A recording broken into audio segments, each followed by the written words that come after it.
I'm 20 years old. I'm in college right now. I'm in my junior year. The hours are really crazy because I'm going to school for game design. That's what I really want to do. But Okay. I really want to be able to just purchase my own game studio. Okay. So I work part time. I just started a marketing business just to try and bring more money in, but this is the first business thing I've ever done. And I'm trying to start my own gaming YouTube channel just to get my name more out there and learn basically how to get on my own following and become an influencer for video games myself. Okay. My question is, how do you know whether or not you're trying to basically take too much on? Right. Are you stretching yourself thin? Yeah. Yeah. Like, I want to know. I got it, Miguel. How do you know when you get to that point? I got it.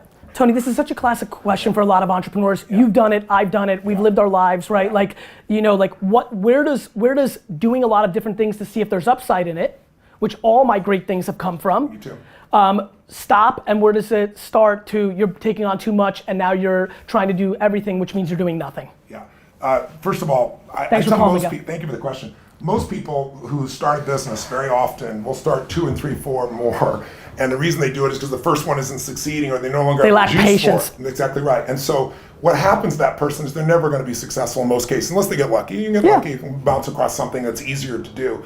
But most people are always looking for that next level. What my view is it's great to test all these things, but you got to find what is your flagship. What is it that you're going to commit your soul to? Because if you don't do that, the inevitable challenges are going to come up and you're going to then move on to something else 100%. that's more enjoyable. And so the other thing I look at is business is about constantly not only adding such massive value, doing more for others than anybody else, but it's also simultaneously about your own psychology. It's your ability to go through thresholds of control.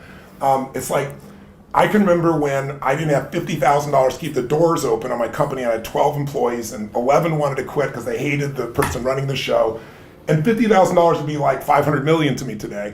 And I figured out how to get through that threshold. And once I did, like all the problems related to that were handled. I know you've done this as well. And then I had a $5 million lawsuit that was totally unfair and unjust. And I finally had just the amount of time, energy, and money I had to bite the bullet and do it. And $5 million was more than I could ever imagine. Then I had a partner who took a company that was losing $1 million a day and turned it to 1.5 billion in positive EBITDA. I'm not mentioning names, Amway.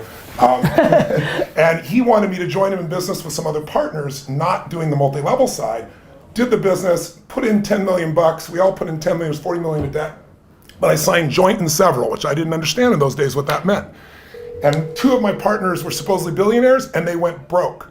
We bought some more companies. I ended up with $120 million in debt that I was on the hook for. No one else had any money. And I'm getting up to do a seminar wanting to throw up. It was a new threshold of control. So you know when you ski or you snowboard and you think you're just new at it and you think you're going down a blue or green and it turns out to be a double black and you're like, what the fuck? Yeah. And so you have 2 choices. One is you start to go down and you freak out, you're gonna die, you slam on the ground, try to hang on for dear life, or the other is, baby, you focus on where you wanna go and you find a way to curve, you find a way to cut. And once you do it a couple of times, you get used to it. You have no more fear of that element. Now, my biggest one out of that led me to $1 billion. I have 31 companies now, to give you an idea, 7 different industries as diverse as like, stem cells to virtual reality. We have the exclusive to the NBA now in virtual reality, to give an example. I got 1,200 employees. We're on 3 continents, and we got $5 billion in sales. But I did that because I first stayed on one frickin' thing exactly until I got so masterful at it that the way I look at it, I'll give you one more metaphor. You're probably not old enough to remember this, but I'm old. Remember a guy named I'm pretty old. Mel, I forget his name. He was the guy that Mel's Diner, the great 80s sitcom? No, the guy that looked for gold on the Spanish galleon. I forget his name. Mel, whatever it is. But anyway, he found $500 million in gold, but it took him like 31 years to do it. And you can't live on that. Maybe he loved the journey though. No, he did not love the journey. Okay. His son was killed on the journey. Well, that's bad. If you can imagine 31 years of going out there, getting money from investors and showing nothing. I mean, after a year, 2, 5, 10, some point you hit your breaking point. He never hit his breaking point. So I looked at my businesses back then and I was always looking for the new business that was a greater opportunity. I love what I was doing. It's emotionally rewarding, but low margin business. And I had these meetings with a group of billionaires and they said, you have not maximized. And then I saw this guy, Mel, and I thought, I don't believe, I have not the right beliefs. You need 3 beliefs to be successful in your business at the highest level. You have to believe, number one, what did this guy have to believe to go 31 years? He had to believe, number one, that the treasure was out there. Number 2, he had to believe, I'm gonna find it. And number 3, he had to believe it was gonna be worth it. Yeah. If you don't believe there's that treasure in your business, you'll never find it. And you gotta use those 3 things to go to another level. Miguel, to answer your question, I've now had a career for 20 plus years. I, at every minute, was running one of 2 companies. Wine Library or VaynerMedia. There was never a day in my life where I didn't have something that I called the 80% of what I do. That's right. That's exactly what you were saying. Yes, I call it the meat, the main dish. You can go and have side dishes, and if your meat, if your steak is perfect, you'll always be able to absorb the losses because they're smaller losses, and then when something over here becomes bigger, you can turn that into the main part, and that could become the steak. Too many people have all side dishes and no steak. I always say something else about it too. Most Let's people do another phone call. Massively overestimate what they're gonna do in a year, and they underestimate what they can do in a decade.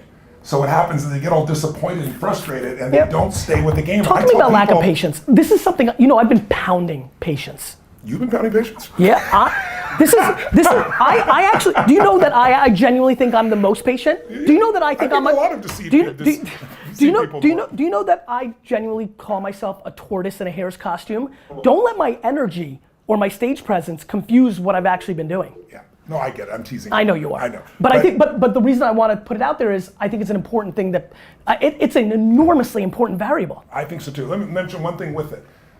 You really, I think all businesses though, we've talked about focus. I just want to add one last piece to that before we go what you're saying. I think all businesses should be running 2 businesses, the business you're in and the business you're becoming.